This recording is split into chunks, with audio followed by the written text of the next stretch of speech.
every time you go up an order of magnitude on net worth, there's always going to be somebody richer with more than you and make you feel like you don't have enough and should get more.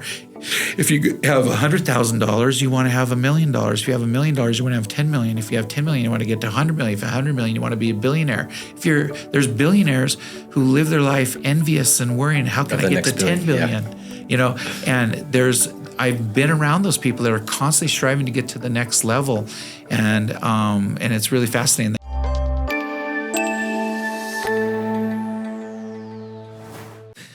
John, welcome to the Deeper Than Dope podcast. Thank you for having me. Thanks for coming in. Can we start with a minute or two of your background? Sure. A minute or two of my background. So, I am an entrepreneur, angel investor, venture capitalist, mentor, and advisor in the venture ecosystem. I grew up in Seattle, went to Brigham Young University in Utah for my undergraduate studies, where I was going to go in pre-medicine and go to medical school. But in my senior year, I decided against that and instead rediscovered in my senior year my love for business and business things.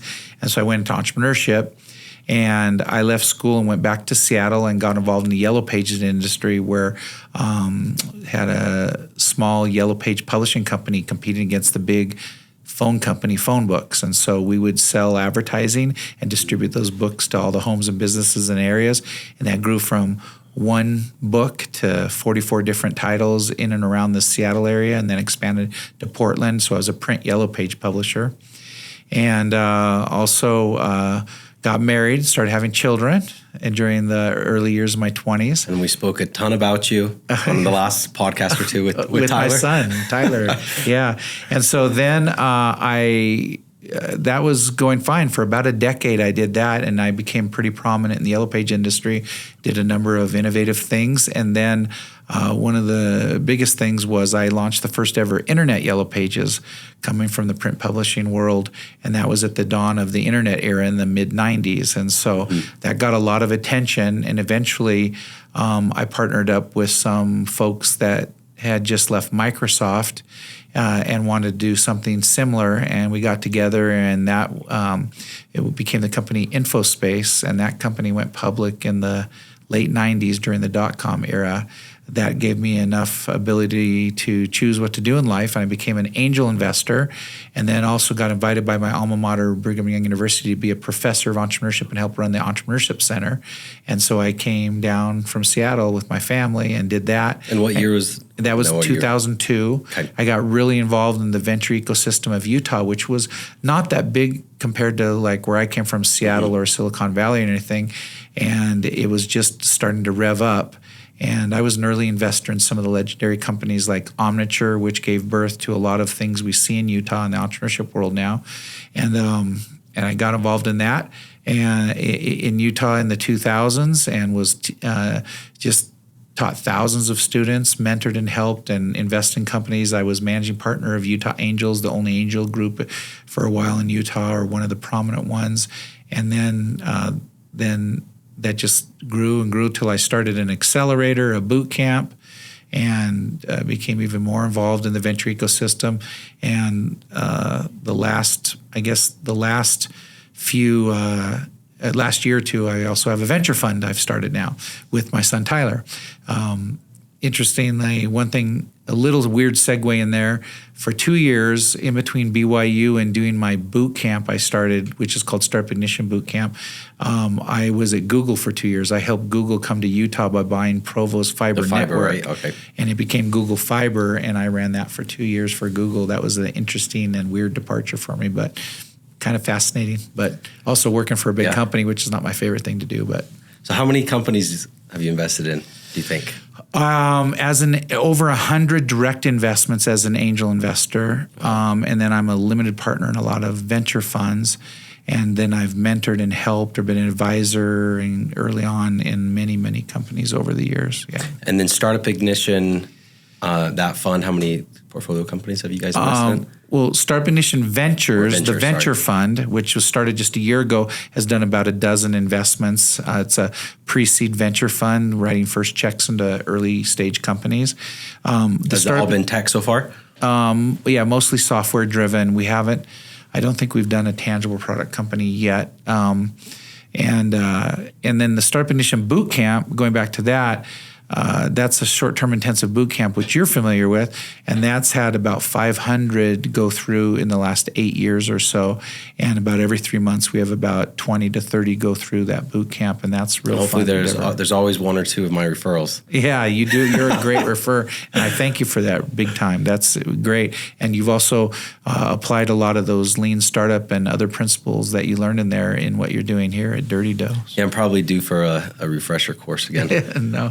That was such a pivotal thing that, again, we talked about this a little bit with Tyler, but the impact that John Richards has had on me and on Dirty Dough, like that was the pivotal moment, is when I went to that boot camp thinking that I knew business, realized I didn't know a thing, and then you kind of just expanded my vision of what it could become. Right.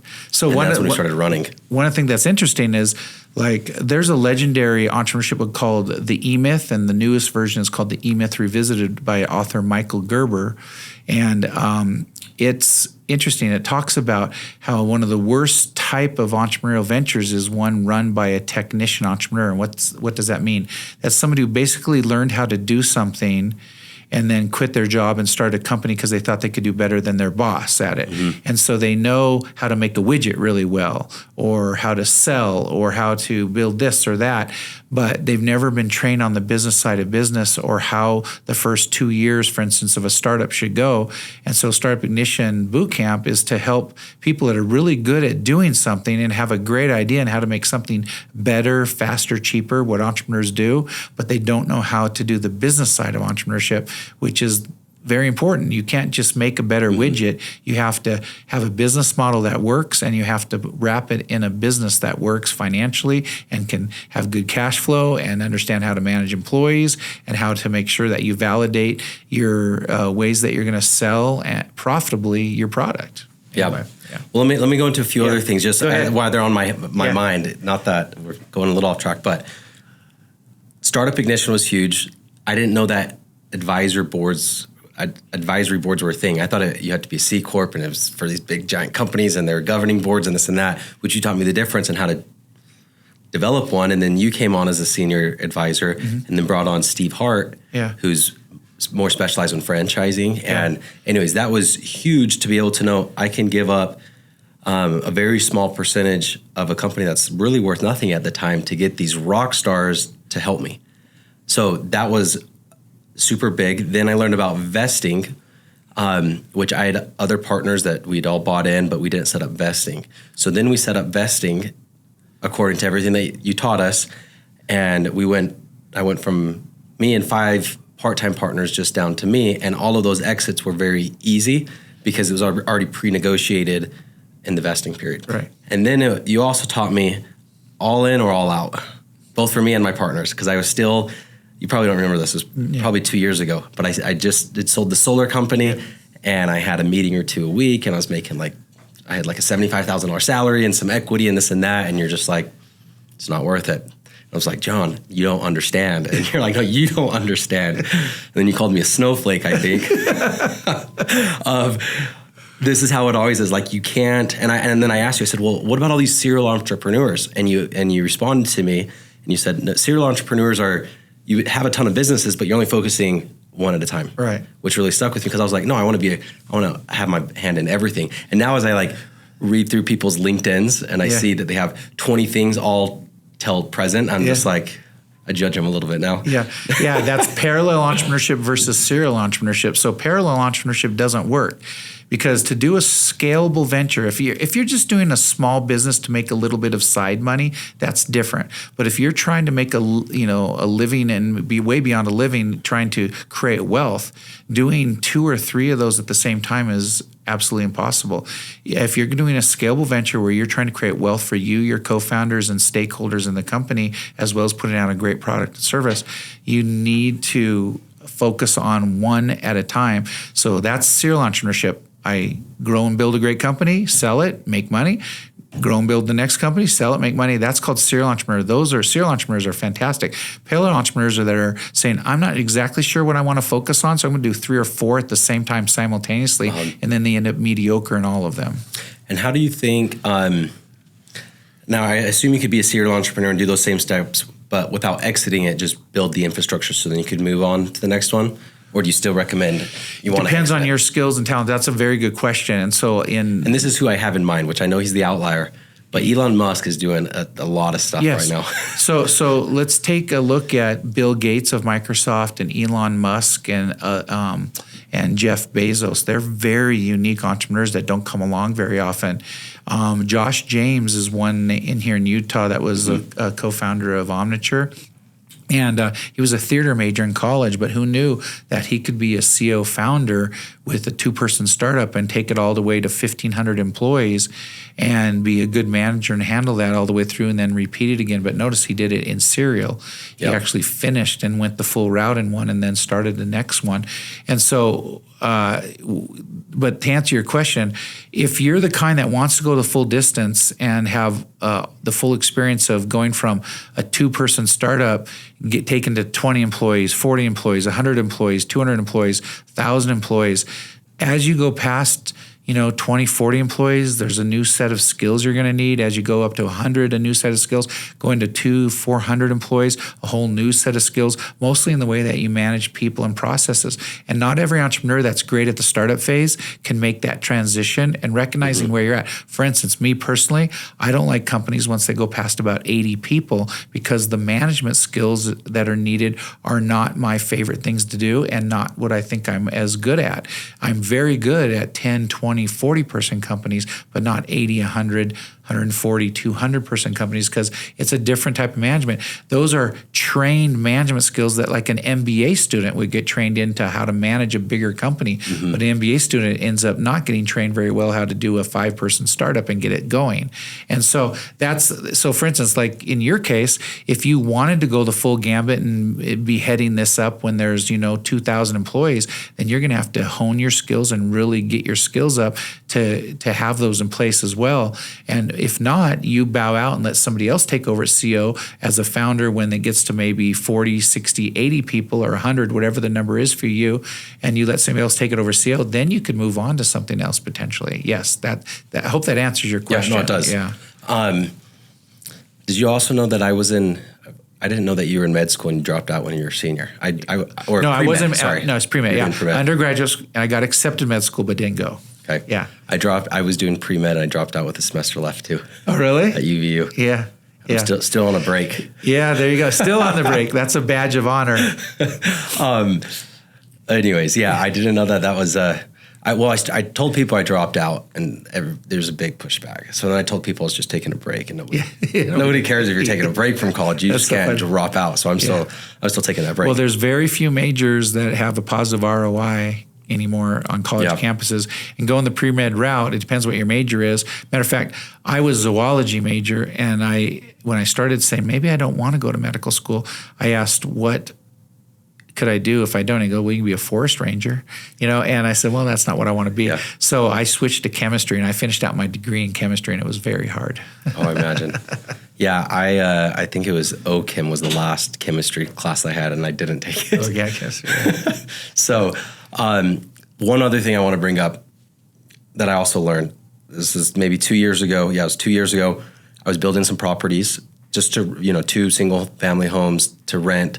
And, I was walking into $50,000 equity each or $70,000 or whatever, but I needed money to then close on it. But I also wanted to invest money into Dirty Dough. And this was another thing that stuck with me. You said real estate can be great, especially if you're walking into this equity and you can earn a 5% or 20% or whatever, ROI on it. But you said, well, businesses or 100%, 1,000%, 10,000% ROI.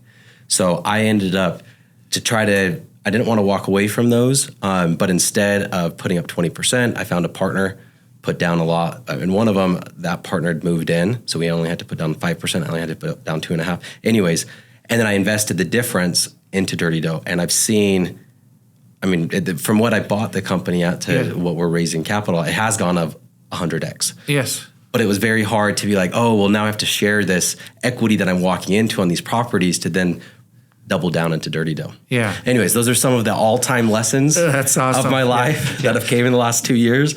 And they've 95% of the millionaires in America make it through either starting their own business or real estate.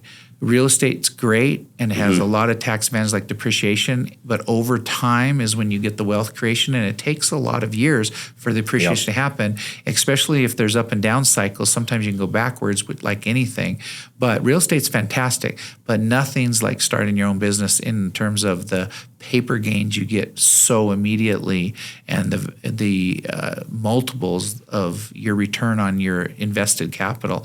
It's really high in a successful venture. It dwarfs even real estate. Even though real estate is fantastic, real estate's a great vehicle to slowly grow net worth and be in a more protected environment and maybe maintain your net worth once you've achieved it. But if you want to go up an order of magnitude in net worth, starting your own company is a much faster way. It's been true so far. Let's just see if we can ride it out. Yeah. Okay. When did you exit InfoSpace? Well, the exit on InfoSpace was an IPO. So in other words, it IPO'd in December of 1998, and then I slowly sold stock on it over the years. So that's how the exit goes. But I quit as an operating employee in 2001. Okay. And this is kind of where that question was leading to, is kind of what drives you. So when whether that was 98 or 2001, the exit or the money that you were able to sell on the stock, I assume it was a decent amount, enough to retire. Yes. So what's been keeping you going? I just enjoy business, and I also enjoy teaching. I think I could have been a teacher if teachers weren't so poorly paid in the United States. And I like being around the environment. And so a lot of my mentoring and advising with companies is teaching, and that's fun. And also it's just startups and early stage is fun environment. There's just a lot of, you got to roll up your sleeves, as you've discovered here at Dirty Dough, and you have to wear a lot of hats and get things done. Now, it's kind of funny though, once you kind of had that exit like that, it's hard to go back in and be an operator again and do the 80 hours a week at one company grind, which that's what you have to do on your first one until you get a success.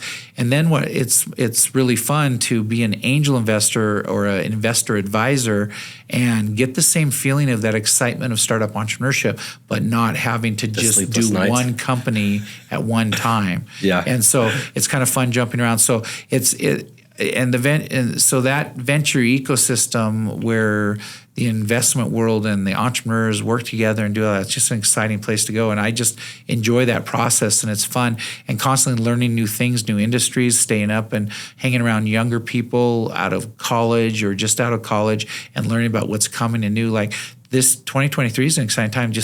I just came from meetings today where some of us older exit entrepreneurs were constantly striving to keep up on AI and where that's heading and all the things going on.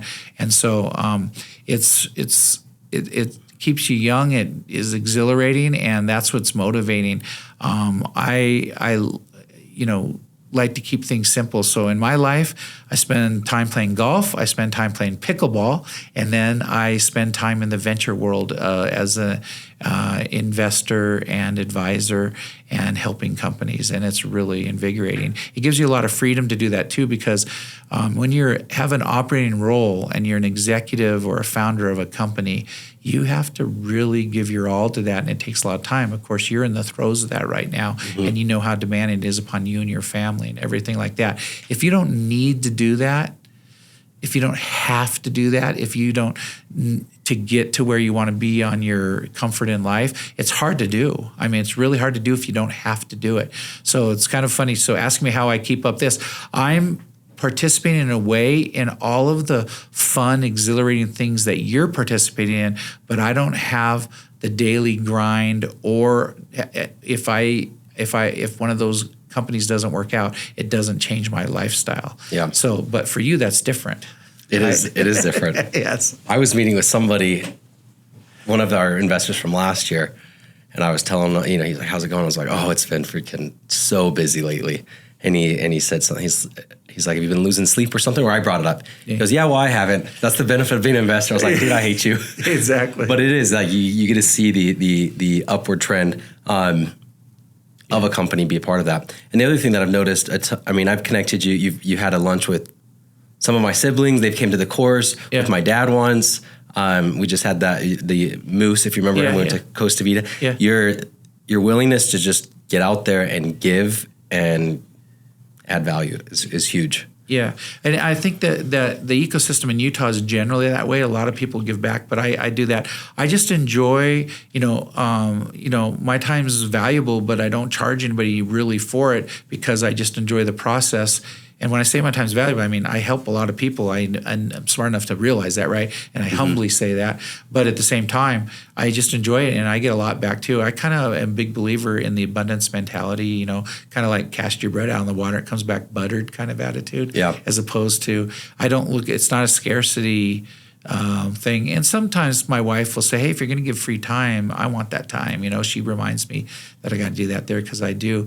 But it's fun to help people. I'll tell you one of the most rewarding things in life, if I can tell you this, Bennett, is I taught for 12 years at one of the top schools in the country, and taught entrepreneurship, ran Entrepreneurship Center, and I've got the boot camp, and that's been going for 8 years. So I've put in about 20 years of really deep dive helping it's in the thousands of entrepreneurs. I get routinely, and I'm talking on a weekly basis, emails and communications from people from 2 years ago, 5 years ago, 10 years ago, 15 years ago. John, I just want to call you up and thank you. You changed my life and what you taught me, what you did, and I just want to let you know I just sold my company, and everything you said was possible. It happened to me, and my wife and I are so grateful. And I can't believe what you said. It wasn't easy. It was hard, like you said, but it came true. And I've had that happen many times. And it's super. That's a rewarding feeling. Yeah, and I think you get into entrepreneurship, especially early on, or at least this is my experience, and a lot of people that we've interviewed, and you're going for the big exit, and then if you have that big exit, that's what I love having people on that have had the big exits. It's like, okay, then what keeps you going? Because there's a lot of people that have also talked about kind of that identity crisis of like, oh, I've sold the company, like now who am I? What do I do? And it seems like who knows the timeline, but you transition from it was I had my money and got the exit. Now what do I love to do? Yep. Help. You got to make sure that your self-worth is not at all connected to your net worth. That's one thing that's important.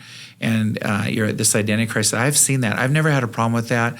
I just am naturally caffeinated, naturally excited and energetic, and love stuff and business and all things in it. And I've had a lot of trials and tribulations in my business career too, some hard times and all that type of thing. But I just really enjoy the process and being around things. And also, we talk about net worth and exits and making money and having the comfort in life. But really, a big passion for me is also the other side of it, where you're bringing great products and services to market. Like when I was in the Yellow Pages industry, I was constantly, not to get too into detail on it, but literally in the early days, when I got in the Yellow Pages industry, it was just black ink printed on yellow paper. And then we started innovating and taking white paper and putting yellow ink on it and leaving the ads with a white background. And we called that knockout ads, and that made the ads pop out, and we would charge an extra fee for that. And then all of a sudden we got the ability to do 4-color printing and have 4-color photos in the ads in the printed book. And then we started having the ability for people, if they didn't want to look through the phone book, they'd call up a number and get an audio phone book and do a audio text command through the phone to get information. And that's why I kept up on that technology. And also little things like in the Yellow Page industry, when we started saying, when digital processing and digital printing came up, we were starting, because it used to be you literally would make a page up with graphic arts, take a picture in a camera, get in negative, burn a plate that goes on the printing press and print these books. A very expensive, laborious process. And then all of a sudden, digital things came into being. We started bypassing process where we go straight from doing everything in a computer and then even skipping making a plate and going right to digital presses. And I was working with the biggest printers in the world and innovating those steps and being some of the first ones to do that, saving me tons of expenses, making me more profitable and doing that. And also a lot of revenue. Like when we were doing 4-color ads in a printed book the first year, I went up like 500% in revenue because I could charge so much for that incredible feature. And then that ultimately led to me being the first guy to do internet-based yellow pages. And that's the kind of thing that makes exciting. So also being with like you and what you're doing at Dirty Dough and other entrepreneurs that are bringing out great products and services, it's fun. Like I've been to one of your grand openings and I've been a part of it and seen the people excited and them tasting your delicious cookies and, that are moist and have the fillings and all that. And they're raving about it and saying stuff like that. Being a part of that is also super fun, even though I'm not the founder. Yeah. I like that. And you mentioned right before that something to not tie your self-worth with your net worth. Yeah. Any advice on how to not do that? Or if somebody has done that, how to reverse that? Well, I've had some people in my life in the past have said some very smart things like, for instance, like work a few years like nobody else will because they're not willing to work that hard so you can live the rest of your life like nobody else can. That takes care of why we would be workaholics for a few years, but it's not meant to be for the rest of our life. And then enjoy the fruits of your labors afterwards as a person who doesn't have to work and can choose what work they want to do. That's important in life and making those choices. And then looking at it from the other standpoint of taking a look at putting out the products and developing products and all that, having pleasure in bringing great things to society and helping people do things faster, better, cheaper, or more fun, whatever the purpose of your product is. And then also coming back and on this not tying your self-worth to net worth is somebody one time said to me, John, what's it going to be like when I think I was a millionaire time somebody said this to me, and they said, what's it going to be like when you are a 10 millionaire and then a 100 millionaire and all this? And then they asked me that, and I go, well, that's interesting. We're having this conversation. He goes, but you know what? No matter where you're at, every time you go up an order of magnitude on net worth, there's always going to be somebody richer with more than you and make you feel like you don't have enough and should get more. If you have $100,000, you want to have $1 million. If you have $1 million, you want to have 10 million. If you have 10 million, you want to get to 100 million. If you have 100 million, you want to be a billionaire. There's billionaires who live their life envious and worrying, how can I get to 10 billion? And I've been around those people that are constantly striving to get to the next level. And it's really fascinating. And then one time my wife said to me something really important, and it says, how much money do we need? That's a really good question for my wife to ask me. You're right. We have enough money to not ever have to work again. So why do we need to be on the wheel and go up to the next level?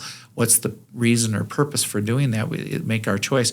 And ever since she kind of said that to me and we kind of decided what we were going to do, which was about 20 years ago, and when I kind of went off to be a college professor and be an angel investor more than being an operating entrepreneur, because the only way for me to get a 10x increase in my net worth would be to be an operating entrepreneur again. Yep. I'm not going to get that through investing. I'm going to do that through starting another company and making it bigger and bigger than it was, right, than I had before.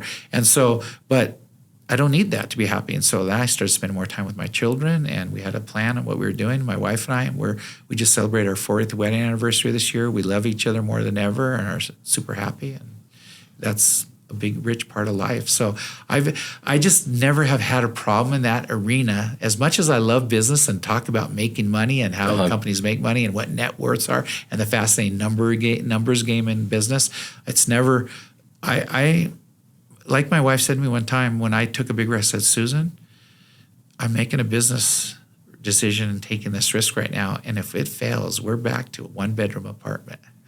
And she goes, oh, that's all right. I loved you then as much as I love you now. And it'd be kind of fun to start all over again because I know you could do it again. Yeah. And that released me to take the risks I needed to make it in business more.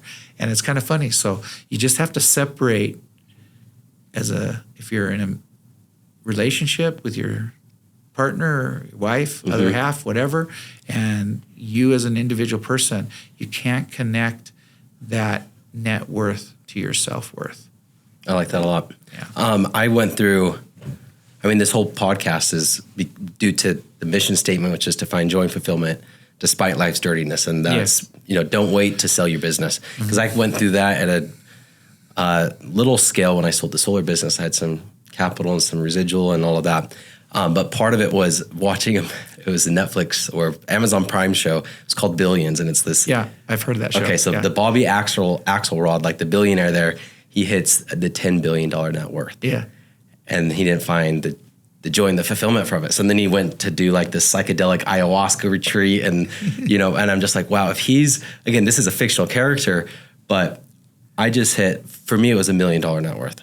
And I was still working the same. And I'm like, oh, I'm not letting off at all. And I'm like, but I told myself I would. And then looking at, if I'm at $1 million all the way up to this guy at 10 billion, like he's just doing the same freaking thing. I need to figure out how to snap out of it and see kind of what I want to do, which it sounded like you did 20 years ago after you had that exit and your wife helped you do that. Yeah, and it's kind of interesting. There's an old joke along those lines, and I don't want to tell a joke on this air and the whole joke, but the gist of the joke is that a rich American's down in Mexico on vacation, and he sees a grandpa with his grandson fishing, and he talks to the fisherman, and he catches some fish and sells the local person at the market, or somebody who will take it and process it or do something else. And this American's trying to talk this grandfather and saying, why don't you get more boats and build your company up, and you could have your own fish process plant and your own marketplace and all this. And the Mexican keeps asking, why would I want to do all those things? Why would I want to do that? And he keeps going, because then you could do this and this, and then you could have this much money, you could be bigger. And he gets to the end of the story of building this big, huge company. He says, and the Mexican goes, but Senor, why would I want to do that? And the answer finally comes back. He goes, so then you could retire with all the money you need, so you could spend time with your grandchildren and enjoy life. And he goes, Senor, I'm already doing that. Yeah, I love that. Well, I'm already there. You know what I mean? If you enjoy your spouse, your children, wherever you're at, and have fun doing the game of business, but don't let that impact either way. You have to find personal life. Yeah, you have to enjoy it on the way, on the journey. Yeah. Which again, that's what we're trying to figure out here. Yeah, and I do feel sad. I see a lot of people here in Utah that do, when they have an exit and they're very wealthy, they do go through some time an existential crisis on trying to self-identify. I also see wannabes who aren't doing the right things to get there and are pretending to be entrepreneurs and hoping to get to a certain net worth, and they're so unhappy and because they haven't made it, and they're striving and doing all this, and they're and I can tell. Maybe people say I don't have a lot of empathy for that, but what I'm saying is it's because they've connected money and business success and net worth to their self-worth and their self-identity. It's too intertwined, and that's very dangerous. I was just listening to something on a meditation app, I think just last night, and how most people try to go for happiness is the happiness gap theory is what he called it. It's like, I'm not as happy as I want to be, and there's a gap to, if I get X, Y, Z, then I'll be happier. Right. And he said that not only is not a good strategy, but yet pretty much everybody takes it. It's a counterintuitive strategy, and it makes you less happy because you will achieve it, or assuming you do achieve it. But it doesn't give you this. It doesn't. Yeah. Not the lasting happiness. Hedonic treadmill. I don't know. Yeah. Anyways, you get used to it, right? Yeah. And then you have to start all over. So he said and this is, I think, his Stoic philosophy. Anyways, he said, instead, try to bridge that gap by just wanting what you already have, which I thought was super interesting. And then he goes through a few different activities on how to do that. That brings us full circle. So why do I stay active and do all this mentoring and advising and investing and helping entrepreneurs in the early stage? Because I enjoy that and that place. And that also then feeds, and this is a little bit about brain chemistry and the difference between also males and females in the brain. And I'm in an area where I could get in trouble here. But like males, it's not true 100% for all of them, but 80% of males get their self-worth from what they do, what they're doing. And so what happens is the reason that they're happy, we're happier climbing the mountain than getting to the summit. Yep. Once we're on the summit, we're done with the arduous task of climbing, and it's actually the arduous task that made us feel fulfilled and happy. Getting to the summit was nice for a brief moment, and then to continue feeling happy and having those endorphins shoot off in our brain, we have to then do something again. Yep. So that's why the way I've managed my life after having enough not to have to work again is I didn't want to go take an operating role because that's all consuming. And so then I stayed in this angel investing mentoring capacity, which gives me the taste and the doing feeling, and I am doing and helping. Like I've helped Dirty Dough to some degree, right? Yep. And so that's doing, but I don't have to be there 60 hours a week and with no exception, right? That I don't have to. And so that's managed. That's how I've done it and kept and it sounds like check. it's also because you realized that forever ago. Yeah. And I think a lot of people don't. It's just, I just need a little bit more. And, and then I'll have lasting happiness. A little bit more. It's the doing. If you think about it, it's actually the doing that makes us and it's realizing happier. I'm doing it right now. So whether you idleness is an enemy to us. And that's, the proverbial go sit on a beach with a drink with an umbrella in it is not happiness. Yeah. Because it's not the fulfillment. And again, that's me kind of developing what my mission statement was. It's joy and fulfillment. Because it was just going to be happiness. Yeah. And then you're like, but, you could sit, beach, so let's drink say every single day, but that's not, you have to have the fulfillment. Let's say you exit a company and you get $10 million. And after taxes, that would be plenty to not have to work in if you manage it right. Okay. So let's say that happens. So you do that. But then you say, you know what? I'm super happy. I'm happy with my family. Everything's good. I'm going to gamify this a little bit. I want to see if I can get up to a $50 million net worth and see if I can do that. I'm going to set up some investments and be careful with them, but the only way I'm going to achieve that's doing another company. So I'm going to make the choice, talk to my spouse or whoever I've talked to, and our family's going to go through another startup or another business growth. And we're going to go for that and gamify it and make it happen. If it doesn't work out, it doesn't work out. If it works out, it works out. And if I hit it, but let's see if I can do it, because that's that doing and having that goal and that achievement will fulfill me. But then if I fail at that, I can't let that be tied to my self-worth. Yeah. Okay, that's the critical important step that you have to do there. You and your spouse, as an example, you and I are both married, and let's say our spouses were along for us. Okay, yeah, I'm buying in. Let's go for that goal and make that happen. But if we don't have it happen, that's how it is. It's okay. Yeah. Yeah, it's okay. But now there is one caveat to that. It is really harder to do that second one like that because you don't have to do it. Like when you're doing your first company and if it fails, you have nothing left, financially speaking. That's a huge motivator to be successful. Yeah. That's a huge motivator to be successful. And if you don't have that motivator, it's kind of hard to get to that next level. Anyway, so it's just a thought. Okay, well, I appreciate you taking the time to be on here. Yeah. Last question for you is, what do you want to be remembered by? What do you want your legacy to be? Well, I definitely want my children and grandchildren to remember me as a good dad and good grandfather that spent time and gave them attention. I think I've done an okay job at that, maybe not perfect. I have a good wife who's kept me in check and reminded me to be that way.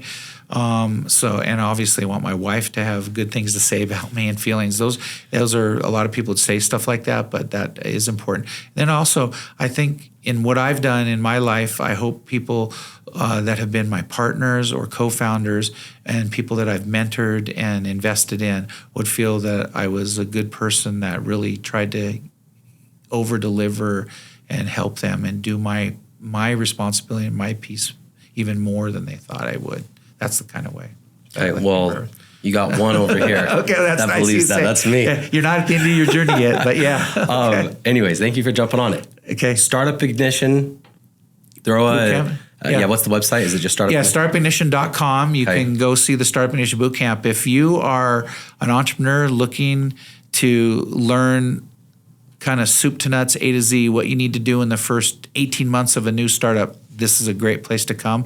If you're somebody that constantly get asked by others, hey, I have a business idea, you want to hear it, you want to invest in it, and you don't know how to tell them their idea is not very good or they need to learn some stuff, you can just send them to Startup Ignition. A lot of people that get hit up all the time for investment, or they have to listen to other people's ideas on new businesses, and they don't know how to tell them that they need to go learn something or their idea is not that strong, they can send them to us because we'll let them know those things in a kind and gentle way. Yeah. Other than Startup Ignition, how else do listeners connect with you? Yeah, LinkedIn, and I'm very easy to find, but I'll just give my email address. jrichards@startupignition.com is a great email to reach me at. And I think the Startup Ignition 3-day boot camp, I mean, for me, I wasn't living in Utah. I flew out, paid for travel and stay and everything. It was super worth it. And then I took it a second time.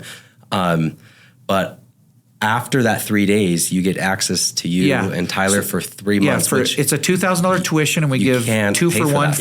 We get 2 for 1 co-founder, and it's 3 days intensive in-class work, and then 3 months afterwards Unlimited. Of prioritized mentoring. Right.